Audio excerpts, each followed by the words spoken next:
সম্পূর্ণ অপ্রত্যাশিতভাবে শশা সংকটে ভুগছে পুরো আইসল্যান্ড। সেখানে সুপারমার্কেটগুলো ক্রমবর্ধমান শশার চাহিদা মেটাতে হিমশিম খাচ্ছে। এই সংকটের পেছনে মূলত দায়ী করা হচ্ছে একটি ভাইরাল টিকটক ভিডিওকে। শশার একটি সালাদের রেসিপি আইসল্যান্ডের মুদি দোকানগুলোর সরবরাহ চেইনকেই উলটপালট করে দিয়েছে। এই কাহিনীর শুরুতে রয়েছেন টিকটকার লোগান মফিট, যিনি শশা গাই নামে পরিচিত। গেল কয়েক মাস ধরে তার শশার সালাদ রেসিপি ভাইরাল হয়ে উঠেছে। 5.5 মিলিয়নেরও বেশি অনুসারী নিয়ে মফিট প্রতিদিন শশা, তিলের তেল, চালের ভিনেগার এবং মরিচ মেশানো তেল মিশিয়ে তৈরি করা রেসিপিগুলো শেয়ার করছেন। কানাডা থেকে শুরু হওয়া এই ট্রেন্ড দ্রুত আইসল্যান্ডে ছড়িয়ে পড়ে, যেখানে এটি একটি সেন্সেশনে পরিণত হয়েছে। কিউকাম্বার হ্যাশট্যাগ এখন বিশ্বব্যাপী ট্রেন্ডিং, যেখানে লক্ষ লক্ষ পোস্টে শশার বিভিন্ন ব্যবহার দেখানো হচ্ছে। কি ছিল কিউকাম্বার গায়ের রেসিপিতে?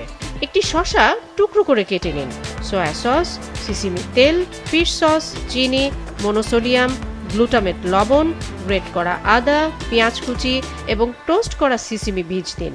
সব একসাথে মিশিয়ে ঝাঁকিয়ে ভালো করে মেশান। তাজা থাকতেই খেয়ে ফেলুন। আইসল্যান্ডের সুপারমার্কেটগুলোর সরবরাহ ব্যবস্থা শশা ক্রেতাদের এই চাপে বলা যায় ভেঙে পড়ছে। প্রধান চেইনগুলোর মধ্যে হাক্কুব এবং প্রোরান শশার বিক্রি নাটকীয়ভাবে বেড়েছে বলে জানিয়েছে। এসব সুপার শপের শশা রাখার জায়গা ফাঁকা পড়ে থাকতে দেখা গেছে।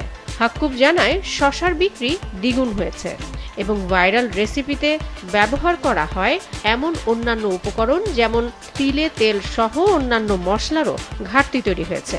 এই চাহিদা মেটাতে ক্রোনান নেদারল্যান্ডস থেকে জরুরি ভিত্তিতে আমদানির ব্যবস্থা করেছে। আইসল্যান্ডের কৃষকরা, যারা কঠোর আবহাওয়া সত্ত্বেও তাজা পণ্য উৎপাদনের জন্য গর্ব অনুভব করেন, তারা বর্তমান চাহিদা মেটাতে কঠোর পরিশ্রম করছেন। আইসল্যান্ড যখন এই অস্বাভাবিক শশার সংকট মোকাবেলা করছে, তখন এই ঘটনাটিকে সামাজিক যোগাযোগ মাধ্যম কিভাবে বাজারকে প্রভাবিত করতে পারে তার উদাহরণ হিসেবে দেখা হচ্ছে। এই ধরনের সংকট একটি সতর্কবার্তা হিসেবে থাকবে নাকি একটি অস্থায়ী ভাইরাল ঘটনার রূপ নেবে, তার সময় বলে দেবে।